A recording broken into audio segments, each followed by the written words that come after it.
Allez, tout le monde chante avec moi. Thermomix. J'ai adoré le message dans le chat. Babal, je suis Thermomix.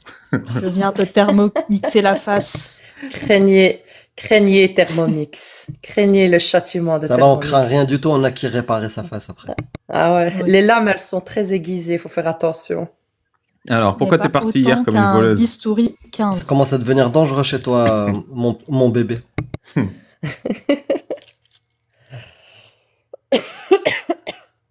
Alors, hier, Je suis t'étais partie pressé. parce que mon téléphone, ouais, il a lâché. Ok, bah, je te pardonne. On s'était arrêté où? On avait dit ton enfance, donc. Ton père, il était violent. Et, euh, et après ta jeunesse, tu as mis le voile. En fait, la première fois que j'ai mis le voile, c'était quand j'avais 12 ans. Et j'avais dit 10, mais c'était 12 ans, c'était au Maroc. Parce que là, mon père, il m'avait dit, tu le mets, t'as pas le choix. Voilà, on est dans un pays musulman, t'arrêtes de te cacher derrière l'école.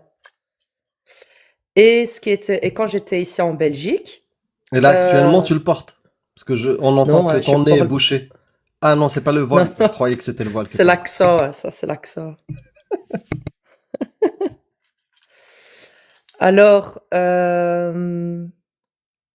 donc tous les jours, je pense à porter ce voile parce qu'à force de me dire que il faut que je le porte, si je veux être une bonne musulmane, je dois le porter. Mon père qui m'agresse souvent pour que je le porte. Voilà, et ma mère aussi, hein, faut pas croire, ma mère aussi, elle était du genre à me dire aussi, il faut que tu portes le foulard et tout. Et ce qu'ils affairent, donc, comme ils étaient tellement violents avec moi, ils étaient violents pour autre chose aussi. Vers l'âge de 15-16 ans, je commence à avoir de grosses crises. Donc la nuit, j'ai des grosses crises de panique. Pendant la journée, donc je suis pas bien, je me Attends, renferme. 15-16 ans, t'as des crises de panique? Ouais. Pendant la nuit. Et ça veut dire quoi? C'est-à-dire, tu transpires, Non, ben je suis pas bien, je me réveille, je crie, je criais fort. J'avais des cris, tellement que je criais que je me réveillais. Et tes parents, ils venaient, du Euh, coup, ils voyaient ce que t'avais? Oui, il venait, puis c'était A'udhu billahi minash shaitanir rajim, mais surat Baqara, Qara'i Mu'awwidat, c'était, voilà.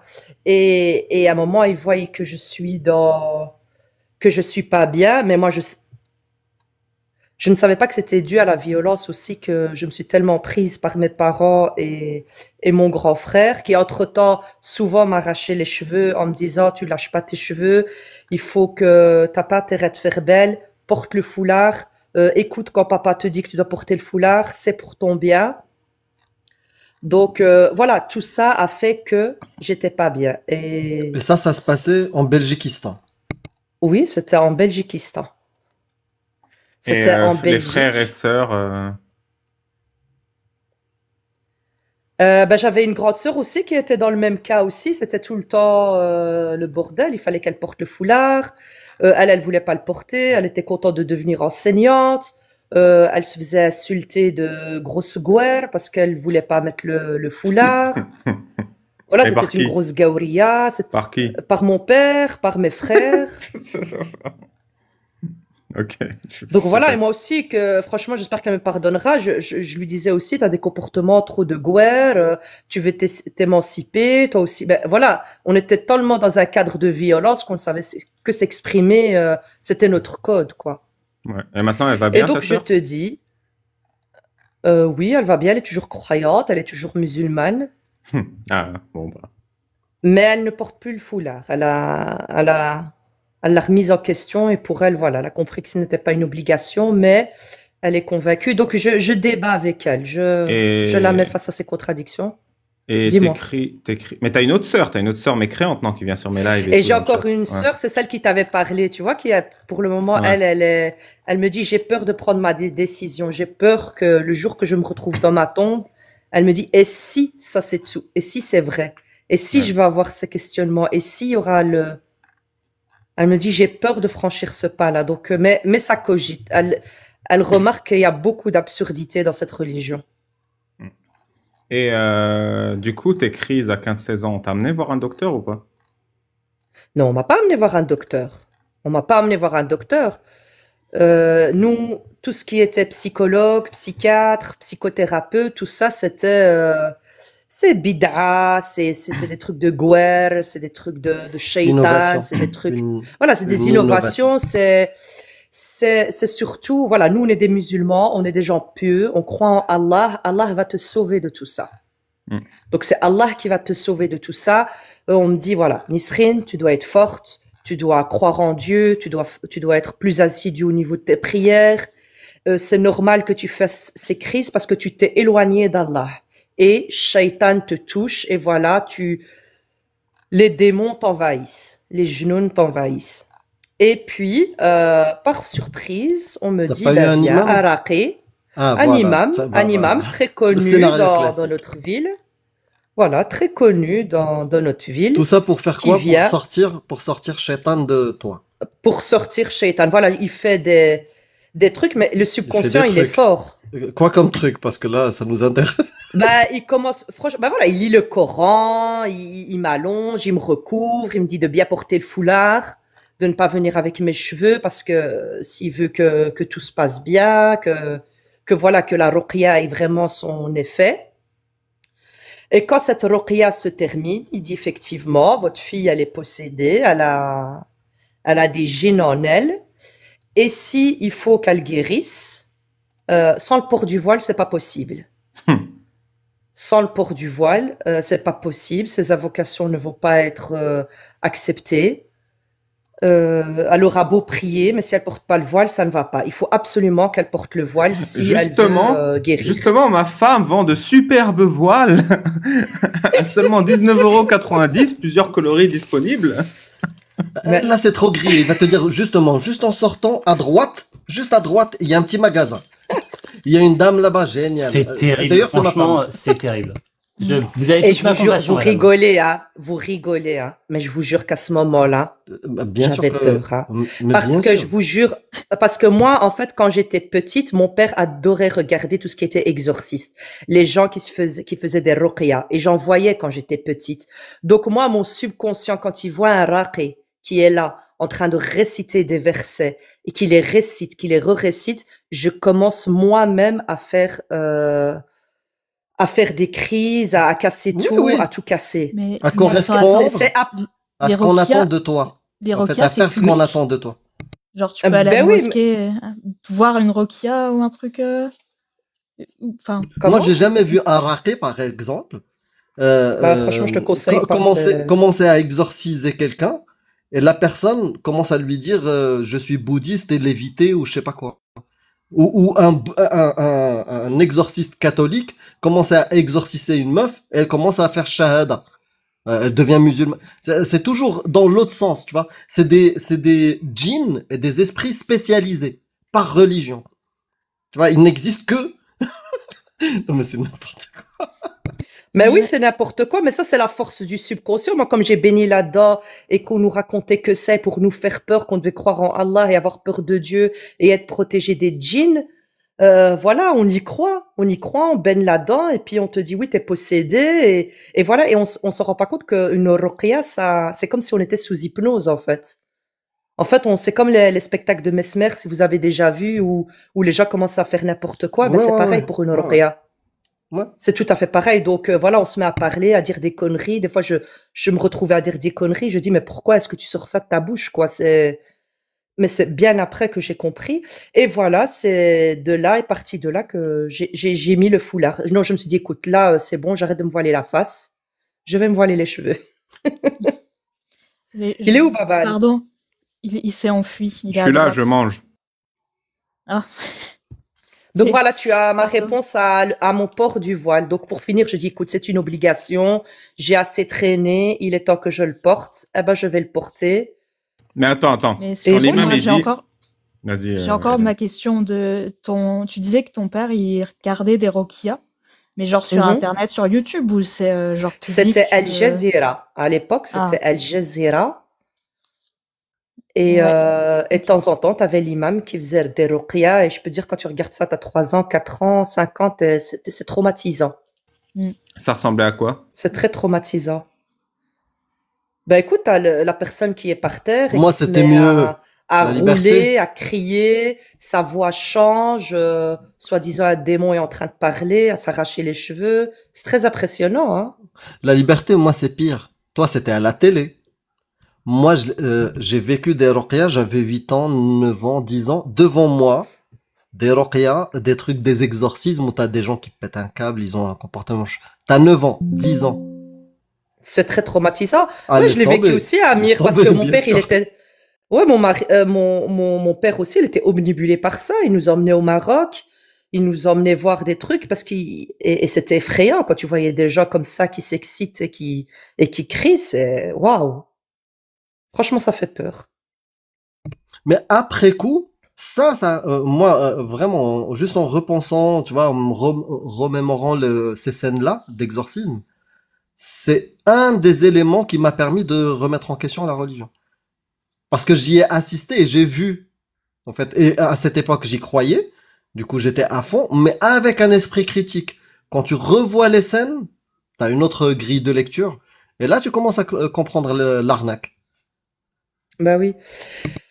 Ouais, ouais. Et il y en avait un aussi que j'avais suivi quand j'avais commencé mes thérapies et à faire vraiment de l'hypnothérapie pour comprendre et pour me libérer de tout ça. Ça a été ma première libération. C'était de me libérer de toute cette fausse croyance. Il y en a un qui m'avait dit, écoute, je ne comprenais pas, ça faisait 2 ans que j'allais chez quelqu'un, je lui faisais ruqya, il avait toujours les mêmes symptômes, il criait tout le temps, il était tout le temps retourné, qu'à un moment je me dis, mais est-ce que Allah, il a vraiment le pouvoir de brûler ces djinns? Alors à un moment, il dit, je commence à réciter des poésies en les psalmodiant. Et le gars, il faisait le même effet. Et là, il a compris qu'il y avait quelque chose de louche. Il a compris en fait qu'il pratiquait de l'hypnose sans le savoir. Non, j'ai pas compris. Donc, il a dit ça marche pas si tu te voiles pas, donc tu t'es voilé pour une première séance de ruqya ou pas? Je me suis voilée pour la séance, mais après, je me suis voilée tout court pour tout le temps. Il m'a dit, si tu veux guérir et qu'Allah accepte tes invocations lors de tes prières, tu dois appliquer l'obligation du voile. Tu dois porter le foulard. Mais du C'est coup, que là, après la première séance, t'allais mieux ou pas? Pas du tout. C'était de pire en pire. Pendant 15 ans, c'était de pire en pire. et T'as c'est fait là où 15 t'as ans... eu, Attends, t'as fait 15 ans de ruqya? 15 ans, non pas 15 ans de ruqya, mais il y avait des fois je faisais, j'arrêtais, je refaisais, et 15 ans où je pensais vraiment que j'étais possédée. Et ça coûtait combien la séance? Ça dépend, 50, 70. Des fois tu donnes ce que tu veux. 70 c'est 70 pour vous. Amir, tu voulais dire quoi? non, je voulais juste lui dire, et c'est à ce moment-là que tu as fait le libre choix éclairé de porter le voile, c'est ça? C'est ça, tout à fait. Merci, merci. Et j'ai pas compris, l'hypnose, ça marche? J'ai fait de l'hypnothérapie, ça c'était des séances d'hypnothérapie, ça c'était encore autre chose, c'était vraiment pour, ça m'a convenu, oui, pendant un moment de ma vie, ça m'a aidé. Mais tu sais que Je parle de l'hypnose... l'hypnothérapie, hein, je parle pas de la ruqya. La ruqya, c'est de la foutaise, ça marche pas. Oui, mais l'hypnothérapie C'est de la aussi, c'est de la merde. foutaise, ça marche pas. Non, mais c'était pas la même chose que des ruqya ou tout ça. Ça, Non, mais ça c'est pas le n'a même rien à voir. On délire. rentre avec, L'hypnothérapeute, il te crache c'est pas le dessus, même mais... délire. C'était, voilà, on parlait, voilà, mais ça m'avait fait comprendre certaines choses pour que je puisse me libérer, en tout cas, de cette croyance de merde. Ok. En tout cas, Voyez, courage. voilou. Et Et, bravo à Non, toi. maintenant, ça va mieux. Parce Hein. que moi, à chaque fois, quand j'entends les témoignages des apostates, je me dis, même si des mecs aussi ont pu des fois vivre des conneries, mais à chaque fois, les meufs, vous prenez cher, vraiment à chaque fois. Ouais, on prend cher. Franchement, la femme musulmane, elle prend très cher. Vraiment. Et puis voilà, donc je te disais, comme mon père, il en avait marre, donc 15, 16 ans, 17, de me voir, et c'était lui qui voulait toujours que je fasse ces séances et tout ça. À un moment, il voit que ça ne s'améliore pas. Il y en a un qui lui dit, bah écoute, si tu veux que ta fille guérisse, ça c'était un imam au Maroc, il lui dit, bah il faut la marier. Là, le djinn sera jaloux. Et, À moi. Plus précisément, à moi. Il faut la marier à moi. Comme ça, je vais... Donc ça, c'est quand tu avais 19 ans. Tu allais faire une ruqya spéciale au Maroc et l'imam a dit il faut marier Non, ta fille. même pas. Ouais, c'est ça. En fait, il voyait que on tournait un petit peu en rond. Moi, je demandais juste qu'une chose, c'était qu'on me foute la paix. Et puis, il vient avec cette histoire de mariage. Donc voilà, moi, je me retrouve devant le idoul, comment on dit, le notaire. Je sais pas, c'est le idoul, là, c'est ça. Ouais, c'est ça, notaire. Et t'avais quel âge, là? Hein. Et là, j'avais 19 ans. 19. Mais attends, non, Donc, mais il manque père- un truc dans ton histoire. Il manque un truc. Donc Dis-moi. l'imam lui dit il faut te marier. Mais tu te retrouves pas direct devant le notaire. Il se passe quoi entre les deux? Genre comment ton père il cherche quelqu'un? Est-ce que il t'en se passe parles? entre les deux. Une fois je suis dehors, il y a une femme qui me repère, elle vient, elle dit voilà, elle vient toquer à la porte et elle parle à mes parents, leur disant voilà, je suis intéressée par votre fille. Elle leur a parlé. Elle voulait se marier avec toi? Elle a dit j'ai mon fils, voilà, j'ai mon fils, j'aimerais bien le marier et j'ai vu ta fille, elle m'a plu et j'aimerais bien, voilà, qu'on arrange un petit peu tout ça. Je fais exprès le con, hein, mais c'est juste pour souligner l'absurdité, mais ça, c'est monnaie courante. Écoute, les mariages arrangés au Que la Maroc, mère c'est pas... vienne marier son fils. Oui. Et puis c'est bon, mon père s'arrange avec son père, la dot et tout. Il lui dit, ça va, tu veux ma fille, ça va être 3 000 €. Il lui donne l'argent, tranquille et tout. Et puis, moi, il me dit, c'est bon, allez, tu te lèves, tu vas signer le papier. Je dis, pardon? Allez, lève-toi.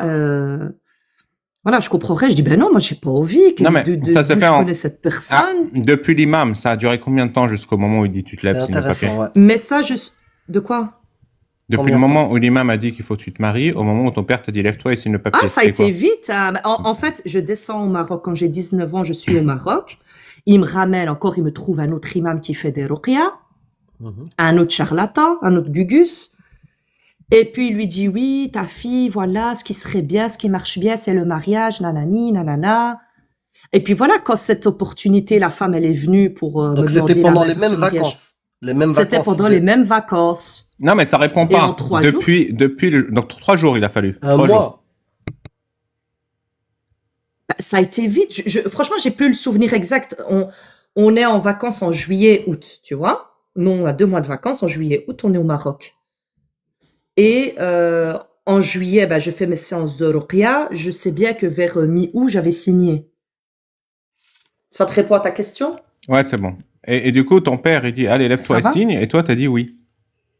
Ou t'as dit non? J'ai dit oui, je suis partie. Voilà, oui, mon père ne veut que mon bien. Rdat l'walidin, la rda alik benti.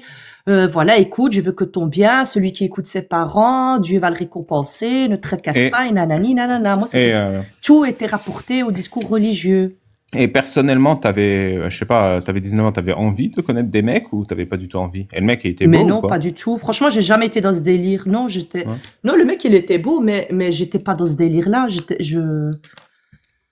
Voilà, j'avais tellement l'habitude que mon père, il me disait, c'est comme ça, l'islam, c'est comme ça, ta vie, c'est comme ça, tu dois t'habiller comme ça, tu dois faire comme ça, tu veux gagner le paradis, c'est comme ça, tu veux éviter l'enfer, c'est comme ça, que moi, j'étais comme un zombie. Et du coup, t'épouses le mec mi-août au Maroc. Non, tu signes à mi-août au Maroc. Voilà. C'est ça. Et après? C'est ça, et puis on fait des fiançailles, et puis voilà. Mais du coup, toi, tu l'aimais, tu le trouvais mignon ou t'avais pas, tu voulais non, je t'enfuir? le trouvais mignon, mais ça m'intéressait pas. J'ai dit, écoute, je comprends pas pourquoi tu te maries avec moi, on se connaît pas, je ne te connais pas, moi, je ne comprends pas pourquoi j'ai même signé avec toi l'acte, je comprends pas pourquoi on a préparé ces documents, on n'a pas demandé mon accord, je comprends pas, en fait, j'étais complètement larguée.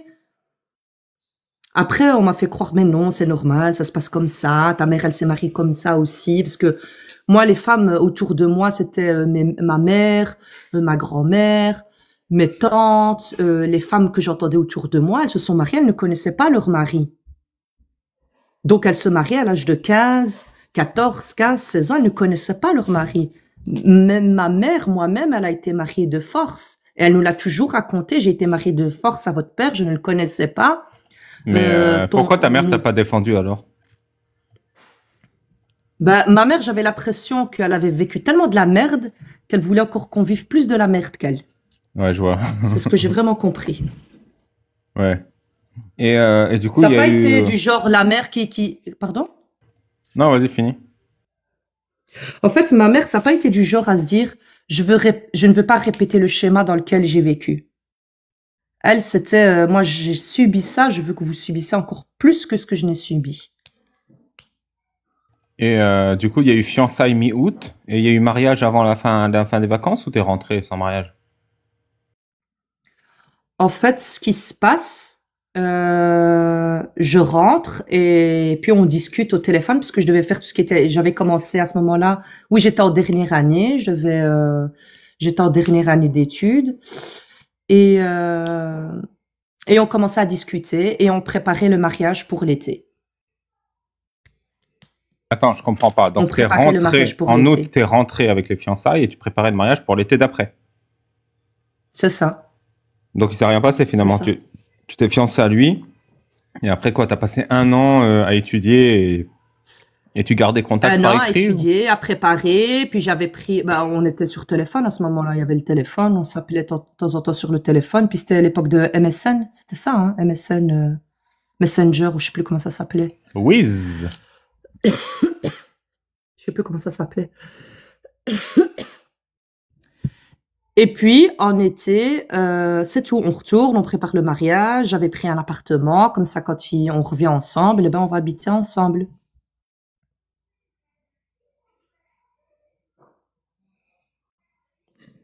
Tu m'entends? Bah, juste une question, il avait quel âge?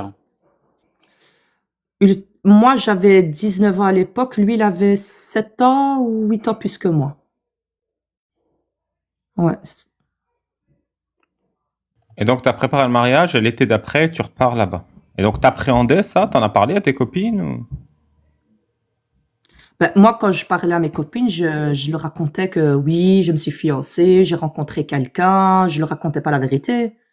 Je leur disais oui, voilà, c'est un amour d'été. Puis il est venu me demander la main, comme je vendais ça comme du rêve, quoi.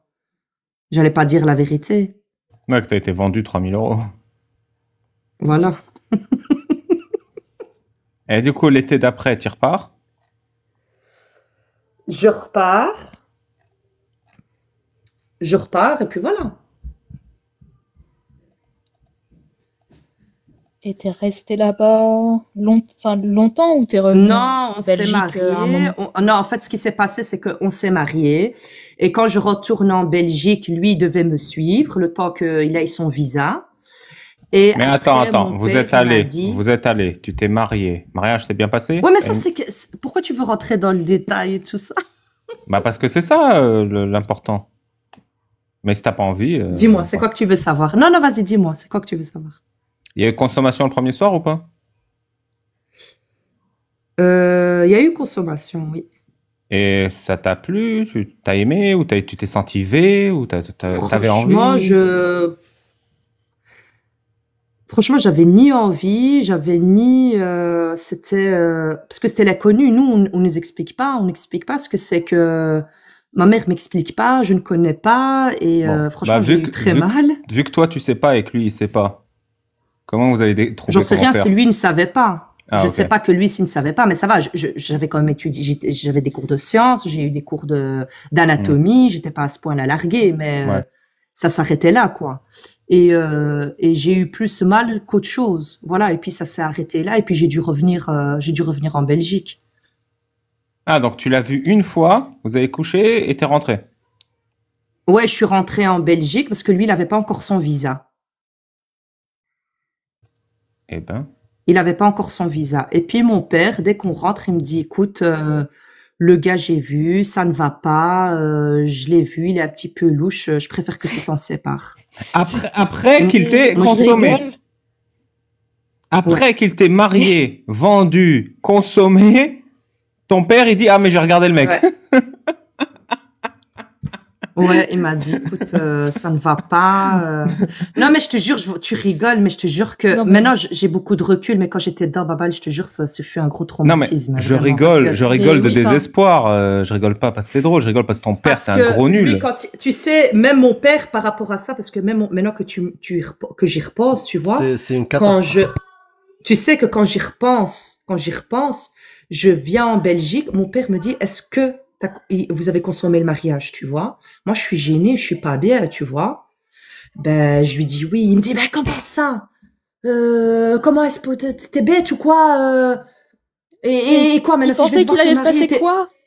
Ouais, il m'a dit, mais non, t'es plus vierge. Comment on va faire? Comment on va, comment? Il dit, non, il faut que tu trouves une solution parce que si tu veux te remarier, moi, je peux pas te remarier que t'es plus vierge. Mais pourquoi, Donc, quand je comprends pas. Il pense à quoi ton père, genre, il t'a marié? Ben, je sais pas à quoi il pense. Franchement, c'était des gens tordus. C'était tellement des Mais gens c'est-à-dire que tordus. t'es partie toute seule ce jour-là pour le mariage. Mhm. Et donc tes parents, ils savaient pas. Et t'es partie et tes parents, ils savaient pas que t'allais te marier et avoir la nuit de noces. Ben, je sais pas qu'est-ce qui se passait dans leur tête, tu vois. Ils se sont dit peut-être que ça va pas aller aussi vite, j'en sais rien, tu vois. Mais ouais, Je sais pas dans leur tête. Je leur ai pas Et posé du la coup, il question. revient, moi, tu reviens et il te dit non, mais je le sens pas, je veux récupérer l'argent. Et en plus, maintenant, t'es plus vierge, comment on va te remarier? Genre, le mec, il voulait se taper Ouais. des 3000 euros par-ci par-là, quoi. Ouais, franchement, c'était ça. Vraiment, c'était ça. Il avait une vache à vendre. Ouais, c'est ça, c'est exactement ça. Et toi, comment tu l'as vécu quand ton père, il t'a dit tout ça?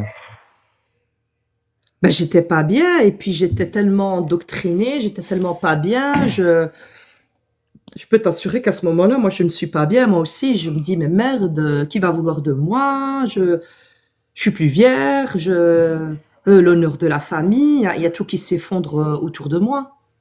Ouais, c'est une dinguerie, ton histoire. Et ta mère, C'est elle vrai a réagi comment?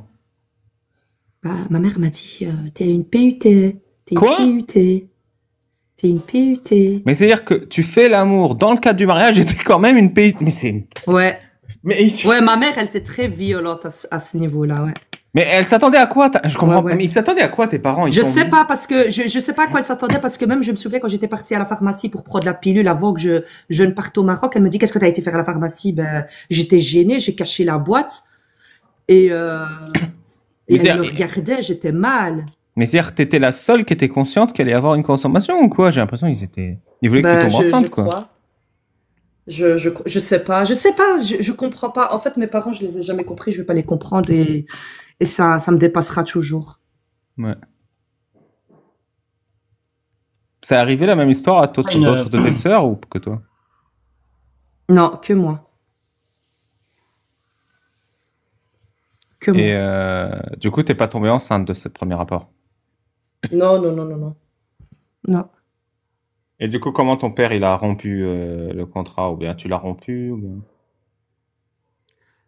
Comment on a fait? Ben, un an après, donc puis j'ai commencé à travailler, j'ai travaillé et puis il m'a dit, écoute, on va au Maroc, on est retourné au Maroc et on est passé devant le tribunal et on a divorcé.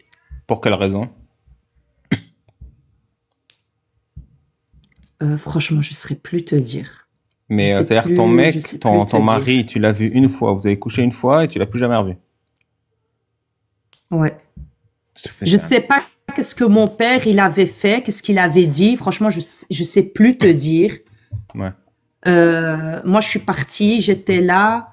Le cadet m'avait dit, est-ce que tu veux divorcer, toi, est-ce que tu veux? Et puis, j'ai dit oui. Non, en plus, J'ai dit oui. Cette histoire, elle est encore plus ridicule. Voilà, c'est ce que je me souviens. Dans l'autre côté, parce que, en vrai, on se dit c'est un mariage arrangé. Mais du point de vue du mec, c'est juste sa mère lui arrange ses coups d'un soir, quoi. À 3000 euros. C'est encore plus ridicule, quoi. Je ne sais pas quoi Ouais. dire. Il n'y a rien à dire. Ah bah. Alors, tu regrettes que je t'ai demandé les détails? C'est pour ça que tu voulais pas que je demande les détails. Hein. Non. Ok. Non, franchement, non. Non, mais franchement, ça me permet de me libérer, donc Ouais. je te remercie. Ton service, mon ami. Et du coup, là, tes 3 enfants, tu l'as eu avec un mari que tu as choisi toi-même. Ce fut... En fait, non, après ce mariage, je me suis remariée. Voilà, Au encore Maroc? de nouveau un mariage arrangé. Au Oui, Maroc? encore c'était quelqu'un du Maroc, oui, que j'ai remonté du Maroc, oui. Mais c'est toi qui l'as rencontré Oui, ou c'est voilà. encore la maman qui veut Non, dire c'était un mariage arrangé encore. C'était un mariage arrangé, voilà. et t'as redit Construire ce que oui. tu veux, voilà. Ben écoute, en fait, à ce moment-là, j'ai 23 ans. Je Ouais. suis tellement pas bien chez moi que je travaille, j'ai une autonomie financière. Je veux que partir de chez moi. J'en parlais même à ma sœur, à ma grande sœur. Je lui dis, écoute, moi, je n'en peux plus de vivre dans cette maison. On est oppressé. Je veux qu'une chose, c'est partir. Et mon père me disait, écoute, si tu quittes cette maison, tu sais bien que c'est haram qu'une femme vive seule. Et moi, j'avais peur. J'avais peur d'être brûlée en enfer parce que j'avais peur de vivre seule et que je sois châtiée, quoi. On me disait, non, une femme ne peut pas vivre seule, une femme ne peut pas, voilà, ce que dit l'islam, ce que dit de nouveau. Et je me suis dit, écoute, ce gars-là, il vient, c'est ma porte de secours. Du coup, tu vis pas seul, tu vivrais avec lui. Mais il est au Maroc, le mec, non? Non, non, après, il est venu. Ok. J'ai fait le regroupement familial, il est venu en Belgique. Ok, donc t'as re-signé une deuxième fois au Maroc. C'est ça. Et j'ai fait un regroupement familial. Je suis venue déclarer. Et du coup, t'as fait le mariage au Maroc ou en France? J'ai fait non, on a fait l'acte au Maroc et puis mon mariage, je l'ai fait en Belgique. Ok, donc il est venu en Belgique et vous avez fait le mariage en Belgique. Ouais. Et tu l'aimais bien, lui, du coup? J'ai appris à l'aimer tranquillement, voilà. On a appris à se connaître et voilà. Ok, et ça s'est bien passé? On est resté 3 ans ensemble et puis on a divorcé. Ça n'allait pas, on se comprenait pas. Ça s'est très mal passé et j'ai eu une fille de ce mariage-là. Maintenant, ma fille actuelle, elle va bientôt avoir 14 ans. Et voilà, j'étais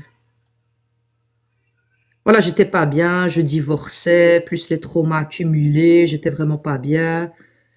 Que de nouveau, une femme me dit, écoute, marie-toi, sutra, ne reste pas toute seule. Mais ça se passait mal avec lui ou ça se passait mal, genre, c'était juste ça se passait mal ou en plus il y avait des violences?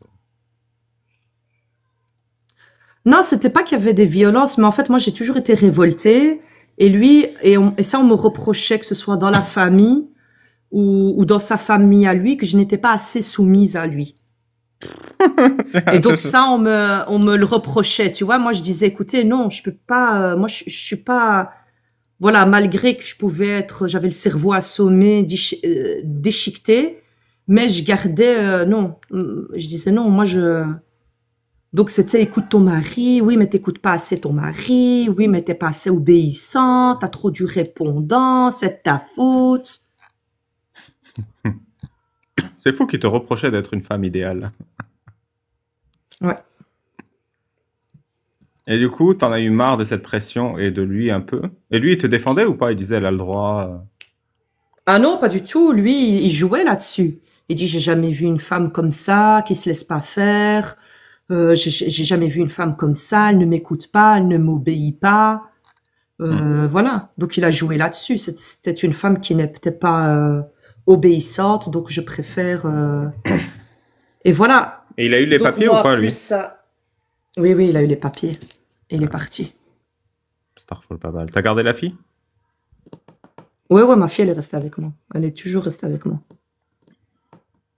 Okay. Heureusement, j'ai envie de dire. Et après, du coup, après ces 3 ans? Ta mère, elle t'a retraité de PUTE ou pas? Ah ouais, moi, ma mère toujours, bien sûr. C'est de ta faute. Je t'avais dit de pas te marier avec lui. Tu t'es jeté dans ses bras. Je comprends pas. T'avais ton autonomie financière. Moi, je comprends pas pourquoi tu voulais te marier. C'était débile, quoi. Elle comprend pas pourquoi tu voulais te marier, mais elle comprend pas que tu voulais sortir de la maison. Ouais.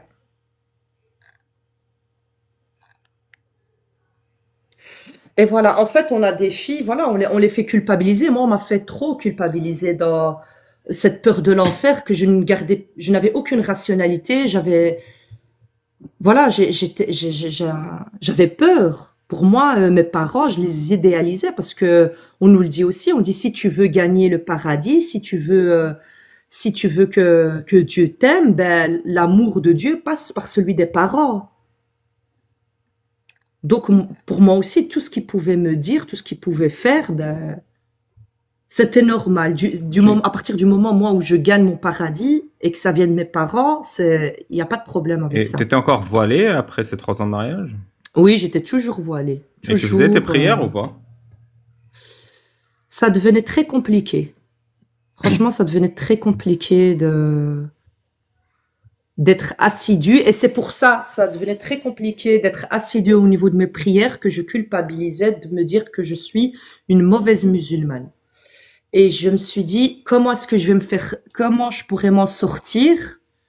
Comment je pourrais être une bonne musulmane? Comment est-ce que je pourrais bien paraître aux yeux, de Dieu? Moi, c'était ça qui m'obnubilait. Comment je vais paraître bien aux yeux de Dieu? Je lui dis, écoute, je vais me marier et là, je vais vraiment être une femme obéissante. Je vais dire tout ce qu'on m'a reproché que je n'ai pas fait, là, je vais le faire. Et on me représente de nouveau un homme, voilà, il fait ses prières, il lit le Coran, c'est un homme pieux. Un Belge ou un Marocain? Un Marocain. Non, un Belge, c'était un Marocain de nouveau. Il est pieux, il fait ses prières, et toi, tu as envie de te caser dans le dîn. Dans le dîn, voilà. Okay. Donc là, il faut savoir que j'ai 30 ans, je me dis, là, il est temps que je me case dans le dîn parce que j'ai une peur atroce de l'enfer. Et lui, il a quel âge? Et je me dis, il avait 4 ans moins que moi. 26. Ouais. Et je me dis, écoute, voilà, le fait d'être une femme obéissante, c'est quelque chose d'accessible que je pourrais faire, ça va aller. Et du coup, ça marche, t'es obéissante? Pourquoi tu ris? Non, pas du tout. En fait, je me marie avec lui. En fait, je me marie avec lui, ça marche 1 an, 2 ans. Et puis là, à l'âge de 33 ans, c'est là que je commence à m'éveiller. À 33 ans, je sais pas, j'ai un déclic. Je commence à m'éveiller, que ce soit même au niveau de ma religion. Je me dis non, en fait, tout ce que j'ai appris, c'était plus de l'interprétation. C'était une interprétation, c'était pas vraiment l'islam. Je vais essayer de découvrir ce que c'était vraiment l'islam. Et puis, je me tournais plus vers Ousmane Timera, je me tournais plus vers Tariq Oubrou, Ismaël Mounir. Je me dis, voilà, c'était une bouffée d'oxygène à ce moment-là pour moi. Et ton mariage, il continue de bien se passer? Non, mon mari, ici, on va se séparer bientôt. On va se séparer bientôt. Mais lui, dès qu'il voit que je me détache, il me dit, et je suis encore musulmane, il me dit, je suis une égarée, je suis pas une bonne épouse, voilà, je suis une mécréante, j'ai pas peur de Dieu, voilà, tous les clichés. Mais pourquoi qu'est-ce qu'il voit que tu te détaches? C'est-à-dire que tu pries pas? Je suis moins assidue au niveau de mes prières. Mais attends, je décide t'as aussi de retirer mon foulard. T'as aussi fait le regroupement familial et est venu en Belgique? Non, lui, il était clandestin en Belgique. Non, mais t'es un tiers des problèmes de la Belgique, j'ai l'impression, des problèmes migratoires, c'est toi? Voilà. Oui, écoute, quand on te dit quelqu'un, t'es nul, tu vaux rien et tout, toi tu te dis, c'est bon, je vais faire les papiers à quelqu'un et puis je vais me marier avec et puis c'est bon, je serai digne qu'il m'aime. Ok. Et donc il t'a divorcé parce que t'étais trop loin du din. Et il est resté en Belgique? Non, là, c'est qui mon mari, mon dernier mari? Celui ici, que tu me racontes, on va se séparer parce que non, mais ici maintenant, comme c'est progressif et donc là, il sait que j'ai quitté l'islam. J'ai tout déjà rien que le fait que j'enlève mon foulard quand je décide d'enlever mon foulard, ça a été la goutte d'eau pour lui. Là, c'était quelque chose qu'il n'a pas supporté. Donc voilà, il ne voyait plus la personne que j'étais vraiment, mais il me résumait juste à un bout de tissu. Enfin, au-delà de ça, il a l'impression que la personne qu'il a épousée et la personne avec qui il vit sont deux personnes différentes, quoi. Complètement, il me dit, tu n'es plus la personne que j'ai épousée au départ. Donc, t'enlèves ton filard, tu te timéraises et lui, il veut divorcer. Voilà, et depuis, ça ne va pas. Et puis là, je lui dis, écoute, j'ai été franche. Autant j'avais peur de lui annoncer, comment est-ce que je vais lui annoncer que je veux retirer le foulard? Autant là, j'ai pas eu peur. Je suis tellement convaincue d'être sortie de cette religion que voilà, je suis venue, je lui ai dit tout simplement.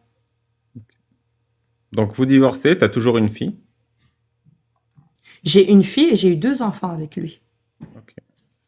Et donc, tu J'ai 3 divorces enfants au total. et t'es coraniste. Non, non, non, non, non. Quand je suis encore avec lui, je deviens coraniste, mais sans le vouloir, tu vois. Ouais. J'essaie de comprendre ma religion, j'essaie de... Voilà, on part, on dit... J'essaie de comprendre jusque... Il y en a une, elle me dit, c'est Sarah Frézou. Je sais pas c'est qui. C'est une influence. Franchement, Sarah Frézou, c'est un record, hein, Ah, encore de quoi? au niveau des divorces. Ah, moi je connais pas après. Mais donc, Mais voilà, ici, mon mari actuel, en fait, il ne supporte pas, mais il est toujours musulman, il est toujours croyant. ah, donc Moi, tu... je ah, lui mais dis... attends, j'ai pas compris entre les deux. T'as divorcé, t'es musulmane sunnite, Non, mon coraniste. mari actuel, on vit encore ensemble. C'est juste que Ah. ici, maintenant, on vit encore ensemble. C'est juste que maintenant, j'ai dit, je vais entamer la procédure de divorce. Ah, donc Et, on est arrivé à aujourd'hui dans ton histoire, ok. Je pensais que c'était C'est encore. ça, on est dans mon... Et du coup, Ouais, maintenant, ouais. t'es musulmane ou pas? Mais non, je suis pas musulmane, je suis plus musulmane. Moi, j'ai apostasé il y a 1 mois. Ah, il y a 1 mois. Ah, bah c'est... ah oui, mais c'est pas toi Oui. qui faisais des vidéos sur mon livre. Non, non, non, non, non, du tout. Mais si. Non, non, non. Pourquoi tu dis que je reconnais ta voix alors? Mais non, j'ai dit, vous allez reconnaître ma voix par rapport à Cassius, parce que je l'avais déjà eu une fois dans le live. 2 fois. Putain, mais t'as la même voix Et, qu'une autre belge. Ok. Ah, sûrement. Et donc, t'as jamais montré ton J'ai visage? vu une fois, j'ai vu une Belge qui a fait, effectivement, sur TikTok, qui a fait une vidéo sur ton livre. Ouais, moi j'ai Mais cru que c'est c'était pas toi moi. parce que je reconnaissais la voix. Non, non, non. Peut-être Ok. qu'on a le même accent. Et du Mais coup, c'est t'as pas jamais moi. montré ton visage. Non. Mais c'est pour ça que je comprenais rien, parce que je me dis, pourquoi elle me demande ça alors qu'elle a déjà fait une vidéo où montrer son visage sur mon livre? Non, non, non, tu confonds, non. Ok. Bon, bah, bienvenue dans la coufrerie alors. Hamdoulah babal. Alhamdoulilah. Hamdou babal. Et du coup, t'as apostasié 1 mois, mais t'as découvert notre contenu quoi, il y a 1 an? Non. Je l'ai découvert pendant que je quitte l'islam, en fait. À ce moment-là, j'essaye de chercher. Et puis, je tombe sur toi en premier. Je tombe sur Shana qui présente ton livre. Je commente ton livre. Je lis ton livre. Et puis, je tombe sur les lives En de 1 mois? Jack En le Fou. 1 mois, t'as fait tout ça? Ou c'était avant que t'apostasies tout ça? Non, en 1 mois, j'ai fait tout En ça. 1 mois. Donc t'as lu mon livre il y a moins d'1 mois. Et t'as apostasié. Ah bah ça marche alors. Ben oui, ça marche. En tout cas, quand je commence à lire ton livre, je regarde les témoignages d'apostats, j'ai vraiment le cul entre 2 chaises, tu vois. En fait, tu commences à comprendre que t'es pas la seule qui a eu cette histoire. Voilà, je suis pas la seule. Et puis, voilà, je me dis, en fait, ouais, c'est ça, je suis pas la seule. Mais en fait, t'es pas folle, Et c'est voilà, les maintenant, je autres. suis bien, je suis heureuse. Non, c'est eux les faux. Mais du coup, ça, C'est ça t'as que je voulais réussi dire, ouais, je à suis le contente, réaliser parce que t'écoutais nos contenus, Ashana, à Casus. Oui, oui, complètement. Ça m'a complètement libérée, oui. Ouais, tu te rends compte. Parce que qu'à un moment, Non, non, franchement, s'il n'y avait pas vos contenus, celui de Jack le Fou, de Cassius et tout ça, je pense que de peur, je serais peut-être retombée dans l'islam. Ouais, en fait, tu te dis, non, mais je suis la seule qui y croit pas, c'est moi qui me trompe. Ben, c'est moi qui me trompe, je suis folle. Quand j'ai cette lucidité de me dire que la religion est une construction humaine, ben, je me dis, ça a été Ouais. comme une évidence que je me dis, mais le problème, c'est qu'il y a personne qui voit ça. Ouais, et là, tu vois des gens qui en ont absolument rien à battre et qui écrasent la religion, et tu dis, non, mais c'est bon, À t'es fond. plus sereine. Complètement. Ah bah, Ça a c'est été bien. une évidence, vraiment. Ouais, vraiment. Ouais, votre travail est d'utilité publique. Ah, Il sauve des vies. remboursé par la Sécu bientôt. Ouais. Ouais, il y en a qui proposent des thérapies et tout. Ah, il y a Jack le Fou. Il commente. Mais c'est qui chante là? C'est toi qui es en boîte de nuit, Liberté? Non, du tout. Pourquoi j'entends de la musique et du tam-tam? Ah, peut-être c'est ma fille dans la cuisine. Mais pourquoi elle a un orchestre dans la cuisine? Non, elle écoute de la musique sur son téléphone. Mais elle écoute pas de la musique là, elle se perce les tympans. Parce que même moi je l'entends. Ouais, c'est vrai? Non, c'est pas si fort que ça. C'est... Ça va alors. Ah bah je suis content, Voilà. maintenant t'es heureuse. Et elle du coup aussi, du coup, ma fille qui a 13 ans et demi, elle aussi, je l'avais élevée dans l'islam, mais je l'ai élevée pas aussi violent, pas dans la violence comme je l'ai vécu. Donc, je lui parlais de l'amour d'Allah et tout ça. Et là, quand moi je découvre, je me dis, mais comment je vais retirer ça de la tête de ma fille? Ouais, là tu te rends compte de ta responsabilité. À fond. Ben, écoute, je lui en ai parlé pendant une semaine, 2 semaines. Et puis elle me dit, ben oui, maman, c'est cohérent tout ce que tu dis, je suis avec toi. Et elle aussi, elle n'y croit plus à tout ça. Elle m'a dit, Bravo. écoute, je suis soulagée parce que j'en avais marre d'aller à un cours de religion. Et on me disait tout le temps, voilà, il faut faire la prière. Si on fait pas la prière, on va en enfer. Elle me dit, j'en avais marre de ce discours-là. Ah ben, je dis, maintenant, t'en es débarrassée définitivement. Et le mari, il est content ou pas, vu que tu vis encore avec lui, avec ta fille? Non, il n'est pas content du tout. Du tout, ça ne va pas, c'est tout, c'est mort. C'est fini. Non mais donc il est pas content que ta fille n'y croit plus. Non, il est pas content. Puis lui, il m'a dit, écoute, mes enfants, parce que j'ai 2 enfants avec lui, il m'a dit, il est hors de question qu'ils deviennent des koufars. Il m'a dit, tu prends ta fille et tu pars de la maison. Moi, je veux pas que mes enfants deviennent des kéfirs. Mais comment tu vas faire? Vous êtes Mes en enfants, procès là? je leur apprends. Écoute, ici, non, on va faire tout à l'amiable. On n'a pas besoin d'être... Voilà, on va se séparer et pour ça, ça va, mais voilà. Et vos 2 enfants, Et ils mes vont, enfants, bah, ils iront peut-être une semaine chez moi, une semaine chez leur père, et moi, je vais leur apprendre à avoir un esprit critique, leur apprendre la vérité. Ils auront un autre son de cloche, et ce seront, voilà, quand ils seront adultes, ils pourront vraiment faire un choix. Et tu les as circoncis? Le petit, oui, le pauvre. Il Comment ça, avait le 2 petit? ans, maintenant il a 7 ans. Et l'autre? Il a 7 ans et demi. Non, non, j'ai une fille. T'as une fille et 2 garçons, tu m'as dit. J'ai 2 filles Ah. et un garçon. Le pauvre. Pourquoi tu dis le pauvre? Ben, le pauvre, parce que je me souviens, il n'avait rien demandé, il a eu mal. Voilà, heureusement que c'est sous anesthésie, parce que comment mon mari me raconte sa circoncision, c'est effroyable, quoi. Mais du coup, tu regrettais même quand tu C'est étais musulmane de circoncire ton fils? Non, franchement, pour moi, c'était une évidence, c'était normal. Mais quand j'avais vu que quand il faisait pipi, qu'il pleurait, qu'il bondissait, ça me faisait peur. Je me disais, mais qu'est-ce qui m'a pris de faire ça, quoi? Ça s'est passé comment pour ton mari, raconte? De quoi pour mon mari? Ah, pour mon mari, ben, il avait 6 ans. Et il avait 6 ans, donc sa mère lui dit, bah, tu te lèves, il était lui et son frère. Aujourd'hui, on vous coupe le prépuce, allez, zou. Allez. Allez, on se lève. Et il m'a dit, on est rentré, on a un homme comme ça qui vient avec des ciseaux, on comprend rien, et puis il te dit, regarde dans l'air, et puis paf. Et puis il coupe. Et il dit, franchement, j'ai saigné, et ça a mis longtemps pour que ça arrête de saigner. Voilà, j'ai eu mal, et il a vraiment eu mal, quoi. Et il dit, il s'en souvient encore.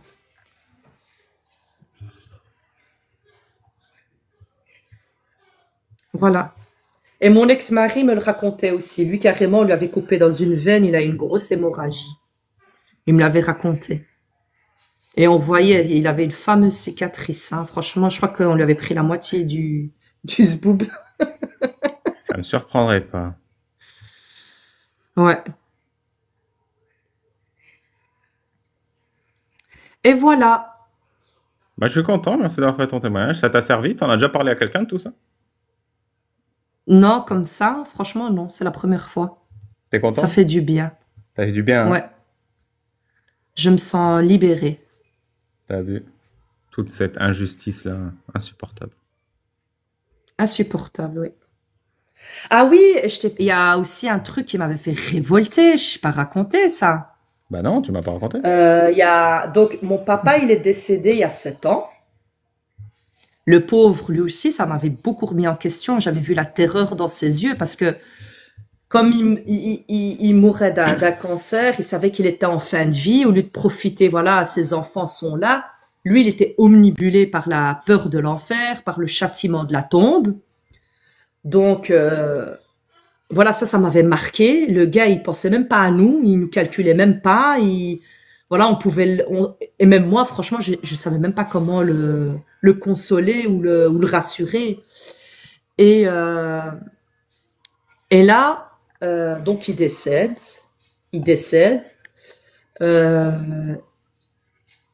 Il a des sous au Maroc. Donc là, c'est le partage islamique. Déjà, moi et ma sœur, on se regarde, on se dit, qu'est-ce qu'ils vont faire mes frères? Est-ce qu'ils vont rester sur le partage islamique ou ils vont se dire non? Ben non, ils maintiennent le partage islamique. Là, j'ai un de ces coups de révolte, mais qui m'a... Là, j'étais vraiment en colère, mais je l'ai gardé parce que j'étais encore croyante et je me suis dit, attends, si c'est la volonté d'Allah, ben, c'est qu'il y a une sagesse derrière. Voilà comment on essaie de nous le faire. Et tu imagines, quand tu mets la phrase en entier, c'est Allah veut que tu aies moins de pognon et que moi j'ai plus de pognon. À fond. Clairement. Non, Allah, il veut vraiment des trucs nuls, tu vois. C'est pas genre Allah, il veut la fin des maladies. Non, Allah, il veut que toi, t'aies moins d'argent et toi, t'aies plus d'argent. C'est pas moi. D'ailleurs, j'ai toujours dit, la finalité de toute secte, c'est Dieu m'a dit que je dois coucher avec ta femme. C'est toujours ça. C'est pas Dieu m'a dit de finir le cancer des enfants. Ah ouais, c'est toujours des conneries, vraiment des conneries. Pas manger de cochon, c'est n'importe quoi, franchement, c'est n'importe quoi. Et qu'est-ce que j'allais dire? Et en Belgique, figure-toi, ça c'est là, j'ai vraiment envie de me défendre et je sais même pas comment je vais faire parce que j'ai envie d'avoir justice à ce niveau-là. Mon père avait 2 maisons, plus des sous. Ouais. Plus encore des sous. Donc, au moment où il décède, j'ai un de mes frères qui prend la responsabilité, qui dit, attends, on va quand même vider le compte de papa, parce que l'État va trop rentrer dedans et tout, je sais pas combien on va payer, nanani, nanana. Après le décès, mon frère qui vient, qui tape du poing de la table, il serait temps, c'est bon, papa il est mort, il serait temps qu'on partage l'argent, donc il faut encore le partage islamique. Ma mère, 1/8, et nous, la moitié d'une part de ce qu'ils ont mes frères. Ok, déjà là, on sent encore une révolte. En Belgique. Je regarde ma sœur, ouais, en Belgique, je dis putain, ma sœur, je dis franchement, mais comment ils font ça en Belgique? Il aurait dû rester sur le compte. Mais c'est pas l'État qui gère ça en Belgique ou je sais pas? Non, mais là, ils avaient retiré l'argent avant le décès de mon père. Tu vois, il y avait de l'argent qui était resté.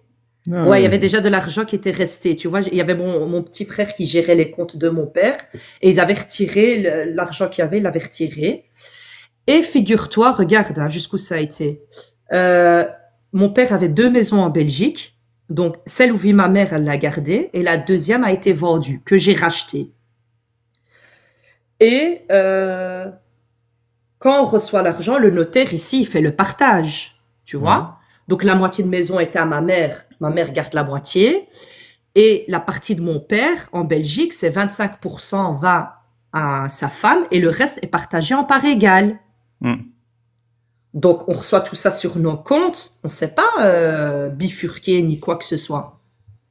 Mais j'ai un grand frère qui vient, qui tape du poing de la table et qui dit à ma mère, écoute maman, il lui a dit comme ça en arabe, est-ce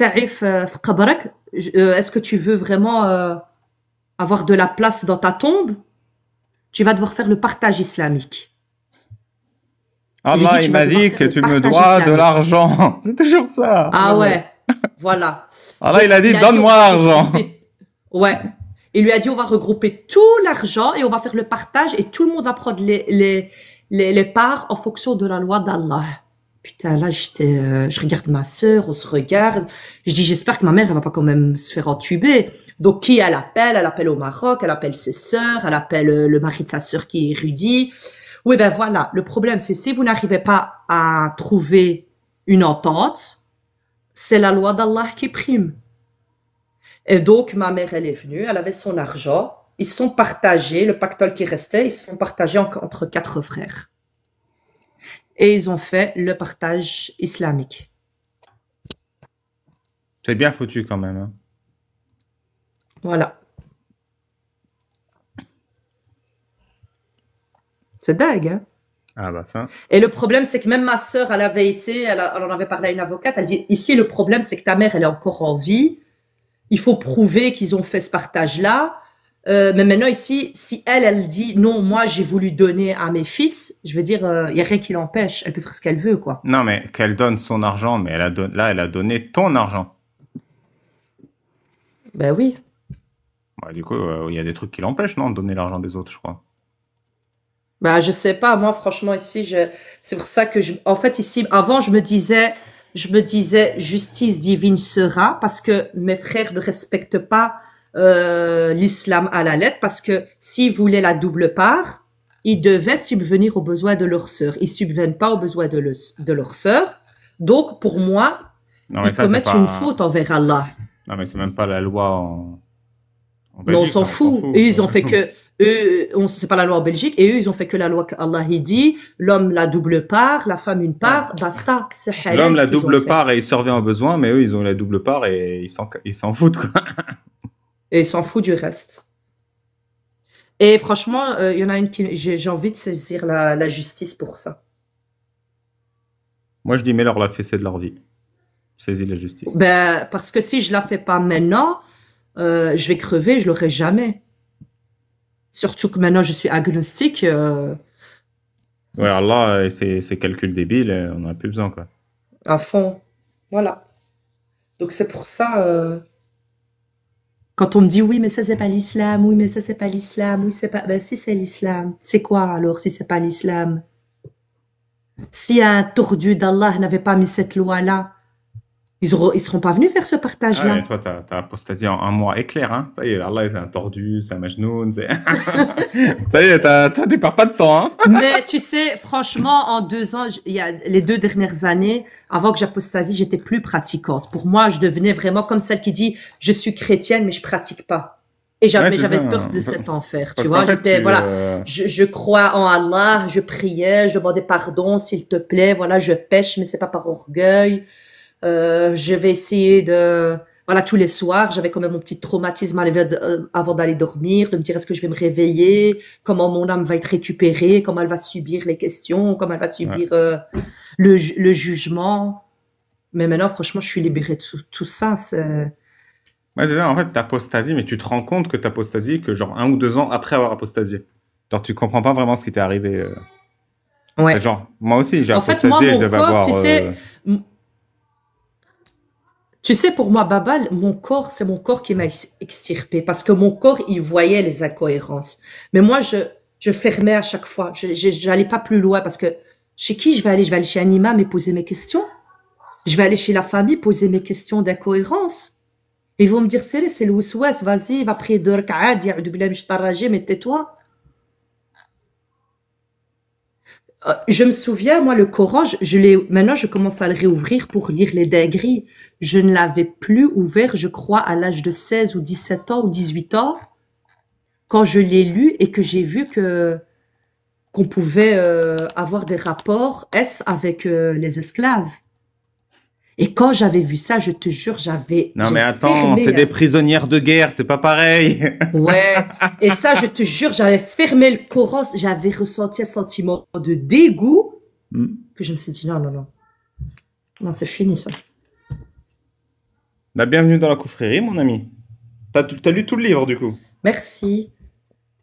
Pas encore, je l'ai pas encore fini. Je suis arrivée aux images et j'aimerais bien le terminer. T'as aimé ce que t'as lu? Ouais, franchement, j'ai aimé. En fait, ce que j'ai aimé, c'est ta façon d'écrire, de raconter, et puis et de rendre ça tellement absurde. Vraiment. Ah non, moi je fais aucun effort. Hein. C'est déjà absurde. Mais tu dis, mais putain, ouais, c'est ça, mais tu vois, quand on le lit en tant que musulman, on donne tellement une importance, un truc de fou, on l'idéalise. Et toi, tu viens avec ton livre, c'est excellent. Terre à terre. Bah merci, Liberté. Voilà, voilou. Je Je mettrai t'en ton prie. témoignage sur YouTube d'ici fin août, je pense. Ok. Ok. Ça sera d'utilité publique, tu penses? Bien sûr. Mais mon histoire, elle est quand même farfelue. Hein. Ah bah ça, pas que, hein. Si je peux me permettre le commentaire. C'est ouais, Dis-moi. j'avoue, t'as morflé. Bah, je me dis que première chose qui est intéressante dans ton commentaire, c'est malheureusement de détailler ton mariage et tout ça. Mais j'ai l'impression qu'il y a pas mal de gens qui se disent, bah ouais, juste se marier, c'est passer à la mairie, quoi. Et puis après, t'es coloc. Mais enfin, c'est non, c'est pas que ça. Et l'autre chose, c'est que je me dis que ce qui est intéressant dans ton témoignage, c'est qu'il y a vraiment un aspect, comment dire, tu n'aurais pas eu la même vie, mais concrètement sans la religion, en mode tout le monde peut avoir des parents horribles ou des parents chelous, mais n'importe qui va pas faire la roquilla une fois, deux fois, trois fois, dire ah bah peut-être pour guérir les crises d'angoisse, ce serait bien de la marier, machin. Et enfin ça, je trouve que c'est intéressant en mode bah, toi concrètement, il n'y aurait pas eu l'islam dans ta vie, ça aurait été mieux quoi, concrètement. Ouais. Et vous savez, il y a aussi le truc, je vais dire le dernier point, et je l'ai pas dit, mais je vais le dire comme ça je me débarrasse de tout ça. Parce que j'ai fait mon témoignage, moi, chez Shana, et c'est là où je me suis dit, mais putain, il y a quand même une grosse incohérence dans cette religion, et c'est là où je me suis dit, écoute, je vais essayer de rechercher, vraiment de m'intéresser à la religion.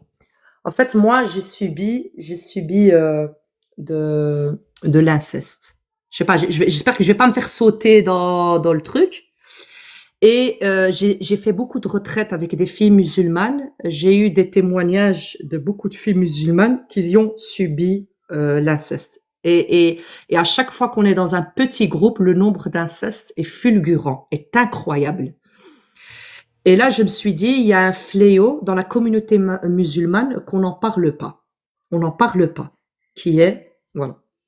Attends, j'ai Et à un trois moment, je me questions. suis dit, J'ai mais trois bon. questions. Stop.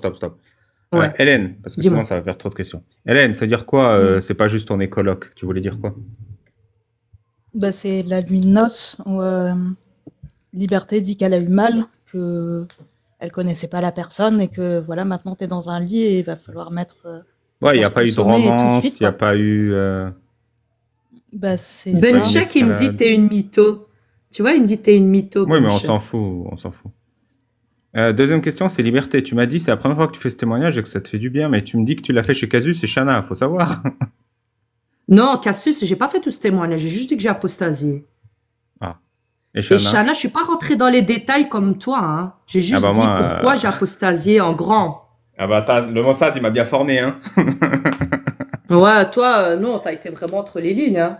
Et dernier point, c'est tu m'as dit que quand tu fais des retraites avec des filles, c'est-à-dire quoi? C'est quoi ces retraites? Une retraite, c'est une femme qui organise des retraites, voilà, des retraites pour que la femme se retrouve, voilà, Mais à pour que les quel femmes âge? se retrouvent, se ressentent À sur 15... elles-mêmes. Tu veux dire à 15 ans ou maintenant à Non, 30 non, ans? non, c'est des femmes, pardon, c'est des femmes. Il y a pas longtemps, ça, il y a pas longtemps. Ah, ok. Et donc, J'en ces ai femmes, fait vous une faites il y des a- retraites et il y en a plein qui témoignent qu'elles sont musulmanes et qu'elles ont subi de l'inceste. de l'inceste. Et donc, j'ai fait 2 retraites en moins d'1 an. Et sur un groupe de 10, franchement, je ne mens pas, la moitié à avoir subi ça. Et à un moment, moi, je me dis, mais franchement, je dis pas que l'inceste, je sais bien que c'est partout. Mais ici, chez les musulmans, on n'en parle pas. C'est vraiment, on ne dit rien. C'est que chez les Gouers que ça Oui, se en fait, passe. c'est pas un problème qui est reconnu et qui est résolu. Pas du Yeah. tout. Pas du tout. Mais moi, Et je me quand suis même, dit, je me suis dit, 50%, c'est beaucoup. Hein. c'est énorme, vraiment c'est énorme. Et c'est là que je me suis posé la question, quand j'ai commencé à cheminer, je me suis dit, mais attends, cette religion, elle est tellement tordue, elle est tordue. Pourquoi? Parce que déjà, voilà, on apprend un enfant, il a 13 ans, il a 14 ans, il a 15 ans, on lui dit, la masturbation, c'est illicite. En l'islam, c'est illicite, la masturbation. Il nous le crie tout le temps, il nous le rabâche. Donc, je me dis ça, tu dois te marier. Le temps que tu te maries, que tu dois avoir des relations dans un cadre religieux, voilà, dans un cadre licite, ben, il faut attendre que se marier.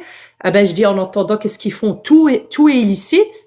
Ah ben, c'est normal, ils vont commencer à, ça touche les petites, ça touche la petite sœur, ça touche la nièce, ça touche, et c'est normal. C'est une religion qui est tellement stricte, qui crée des frustrations. Et ça aussi, ça m'a commencé à me mettre, voilà, la puce à l'oreille. Je me suis dit, si on foutait la paix à ces gens, si un adolescent, il a envie d'avoir sa petite copine, où est le mal? Ah bah Allah, il aime pas, hein, le créateur de l'univers, il surveille. Ouais. Qu'est-ce qu'il me dit là? Il y en a un, il m'énerve, il me dit, waouh, t'as jamais été musulmane. Oui, mais Franchement, espèce on de s'en con. fout. C'est un mec d'extrême droite, il est pas intéressant. Ils viennent à tous les lives, t'inquiète pas. Bah merci Mais pour ouais, ton je me dis, on t'a témoignage. rien épargné à toi, vraiment. Ah t'as si, on lui a rien- épargné 2 ou 3 trucs. On lui a épargné l'inceste, du coup, j'ai compris. Non? Mais voilà, je vous parle avec beaucoup de recul. Il y a eu beaucoup de thérapie aussi. Faut pas, Ouais. voilà. Non, mais on t'a épargné l'inceste, oui? Ouais. Bah ça va. Mais oui, les thérapies, ça Il aide. m'a dit récite le Fatiha pour vérifier un truc. Ouais, mais je m'en fous, je m'en fous. J'ai une dernière question. Tu m'as dit que tu voulais parler et critiquer l'islam. Oui. Ouais. Ben ici sur ma page, j'ai commencé en fonction de l'expérience de ma vie et de mettre en concordance aussi, par exemple, mon port du voile, c'est quelque chose qui m'a assez marqué dans ma vie, Ouais. qui a été très lourd. Et je mets les versets qui parlent de l'obligation Ouais. du port du voile. Le Et après, je caca, rapporte le caca de l'absurdité Saouda. du caca de Saouda. Euh, Je dis, si j'aurais su, si m'aurait mis dans une assise et me dire, tu sais que le port du voile, c'est par rapport au caca de Saouda, j'aurais jamais pris ça à la... mais j'attends qu'une seule chose, Ah hein, c'est là. que, c'est que Mediapart m'invite pour que je parle du caca de Saouda. Hein. J'attends qu'une chose, moi, dans ma vie. Ouais, franchement, c'est horrible. C'est dommage parce que j'adorais Mediapart et ils sont devenus insupportables ces 2-3 dernières années. Mais j'aimais beaucoup certains de leurs journalistes. Liberté. Bah, je pense un bon conseil que je peux te donner, c'est que si tu sais pas, si tu veux témoigner à visage découvert déjà et faire des trucs, bah, tu peux commencer par rejoindre régulièrement Shana et Riam sur leur live. Et comme ça, tu t'habitues, tu prends la confiance, tu construis ton discours aussi. Et quand tu te sens prête, bah, tu fais comme nous. Ou pas. Ouais. Mais je vais attendre quand même aussi de déménager, comme je vais, voilà. Je vais divorcer, non, mais ouais, mais en plus, déménager, et puis prends je ton vais... temps parce que c'est pas facile hein, de faire une critique utile et construite. Donc, entraîne-toi doucement, apostasie doucement. Ouais. Parce que tu sais ce que j'ai remarqué aussi, quand ils montent dans le live, ils ont du mal à assumer. Mais quand on est entre nous, quand il n'y a pas autant de monde, je te jure qu'ils sont crus, les gens. Hein. Ils te disent, et alors le mariage de des petites filles, et alors ceci, et alors... de quoi tu on parles? tue Non, l'apostat, et alors... c'est pas vrai. Hein. Moi, je suis un artiste, hein, je leur fais faire dire tout ça à chaque fois. Je sais pas de quoi tu parles, mais moi, je catalyse leur talent. Voilà, je catalyse les talents. Il faut dénoncer. Bravo à toi, en tout cas. À ton service. Merci. Merci d'exister. Et en tout cas, merci de m'avoir écouté, d'avoir pris le temps de m'écouter. Non, c'était parfait. J'avais vraiment envie d'entendre ton histoire. Merci d'avoir fait confiance et de l'avoir raconté. Ça va je te le dis, hein, ça va servir à beaucoup de femmes. À chaque fois, il y a beaucoup. Je vais mettre ta vidéo et à chaque fois, il y a beaucoup de femmes qui commentent et qui se reconnaissent et qui me contactent pour dire qu'elles veulent aussi raconter leur histoire. Et toi-même, tu l'as vu, ça t'a fait du bien. Bah, ça fait du bien de dire ces choses. Ouais, c'est clair. Franchement, ça fait du bien. Tu sais pourquoi ça fait du bien? Moi, je vais te dire pourquoi. Parce que tu as été écrasé toute ta vie. Complètement. Et maintenant, ceux qui t'ont écrasé, tu te rends compte qu'ils sont tout petits. Ouais. Ça fait du bien de savoir que c'est toi le plus fort. Je te jure. Ah bah ça. À fond. Tu t'es fait écraser toute ta vie. Tu t'es fait piétiner. Avec ce non mais tu peux pas être heureuse, faut que tu restes. Allah il a dit tu restes chez moi. Tu peux pas être heureuse. Allah il a dit faut que tu te maries. Tu peux pas être heureuse, il y a un djinn en toi. Tu peux pas être heureuse, tu t'habilles pas comme je te l'ai dit. Ouais. Tu te fais écraser toute ta vie. Maintenant tu es libre. Et on t'apprend aussi à être effacé, te dire que dunya ici elle ne vaut rien. Dunya c'est de la merde que Allah a donné aux mécréants. Nous notre Jannah c'est l'au-delà. Tu sais, et là quand les mécréants brûleront, toi, tu seras au paradis. Et ça, c'était un discours que je pouvais pas. Ouais. Que je serais trop bien. Je sais, peut-être pour les hommes, ils seront bien. Ah, bah ça, ils vont se mettre bien. Mais moi, en tout cas, Allah, il m'a rien promis en tant que femme au paradis. Ah si, tu auras le droit d'appartenir à un époux. Masha'Allah, comme dit Cassius, Masha'Allah. Bah merci. En tout cas, voilà, Liberté. merci. Je ne te prends pas plus de ton temps. Si tu as besoin de quoi que ce soit, n'hésite pas. Si on peut t'aider, si on peut Justement, il faudrait un contribuer, si on peut te Thermomix. soutenir. Oh, ça va. Tu vas pas parler de la cuillère, hein? Non, mais si vous voulez soutenir, il y a ma chaîne YouTube, il y a mon Tipeee, il y a mon livre. Ce qui me fait le plus plaisir, Ouais, c'est bah, quand vous c'est achetez bien le fait. livre. Franchement, C'est je ça qui vous me ai fait tous plaisir. soutenus. Je vous ai Ah. tous soutenus, que ce soit Bon, toi, merci. Jack Le Fou, Cassius, Amir. Vraiment, à chaque fois quand il y a les lives, voilà, c'est ma contribution. Je fais plus des sadakas à la mosquée, je fais plus des sadakas. Ah là, c'est une sadaqa Voilà, qui mais sert, hein, parce que sadaqa, je peux me commander des Voilà, tacos les 4 viandes, sadakas, là. c'est chez vous. Non, Voilà. non, Allez, je franchement, te dis le à soutien qui bientôt fait le et plus merci plaisir, en c'est tout quand cas. vous achetez le livre et que vous le lisez. Parce que quand vous Oh, le lisez, ça fait d'office, plaisir. d'office. Tiens. Ouais, d'office.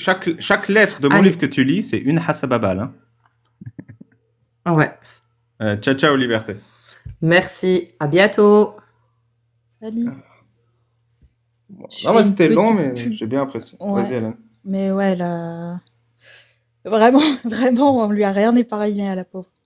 Je fais la petite pub cinématographique, mais ça m'a fait penser au film Mustang, qui est sorti il y a bien 10 ans, où c'est sur quatre sœurs qui finissent par se marier en Turquie. Il y en a une, c'est un mariage d'amour, il y en a une, c'est un mariage arrangé, il y en a une, c'est un mariage parce qu'il faut bien la marier. Et ça m'a fait penser à ça, et notamment, t'as une scène où on fait rencontrer le futur marié et la future mariée, puis t'as les mères qui se parlent, qui font qui papotent, quoi. Et à la fin, et les deux mariés se parlent pas, et à la fin, les mères font oh, les mariés se plaisent, on va conclure le mariage. Et ça m'a fait penser à son témoignage de personnes, ils se voient pas, mais manifestement, la mère et l'autre mère ont l'air de bien s'entendre, donc voilà, on les marie. Moi, mon oncle, quand il s'est marié, il m'a donné un conseil que j'ai gardé toute ma vie. Même quand j'étais jeune musulman et qu'on voulait me marier, ben, j'avais ce conseil en tête. Il s'est marié et je lui ai dit, t'es heureux avec ta femme? T'es heureux de l'avoir épousée? Et là, il me dit, tu sais, Babal, je vais pas épouser ma femme.